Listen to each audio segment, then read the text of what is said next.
Kapilarni odvzem krvi izvajamo za potrebe različnih preiskav. Uporablja se, kadar za analizo potrebujemo zelo majhen vzorec, na primer pri sladkornih bolnikih. Zdravstveni delavec se vljudno predstavi in preveri identiteto pacienta na način, da vpraša pacienta po imenu, priimku in celotnemu datumu rojstva. Če je to za preiskavo potrebno, zdravstveni delavec preveri, ali je pacient tešč. Pred postopkom si pacient umije roke s toplo vodo in milom ter se namesti v sedeč oziroma ležeč položaj. Zdravstveni delavec pacientu opiše postopek, namen odvzema kapilarne krvi in morebitne komplikacije ter pridobi ustno soglasje.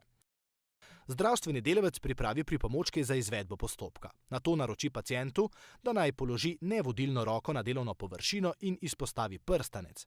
Pri pogostih kapilarnih odvzemih bo zdravstveni delavec za vsak naslednji odvzem izbral drug prst in mesto.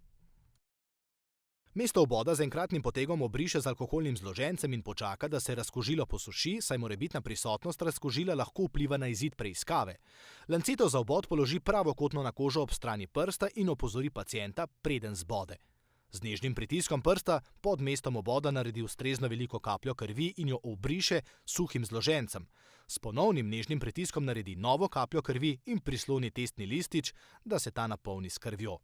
Nato pacientu ponudi suh sterilen zloženec, ki ga pridrži, dokler se krvavitev ne zaustavi. Zdravstveni delavec odčita rezultat iz merilne naprave ter ga pove pacientu, prav tako odgovori na morebitna vprašanja pacienta. V dokumentacijo zabeleži čas odvzema, izmerjeno vrednost in izvedbo posega ter se zahvali pacientu za sodelovanje.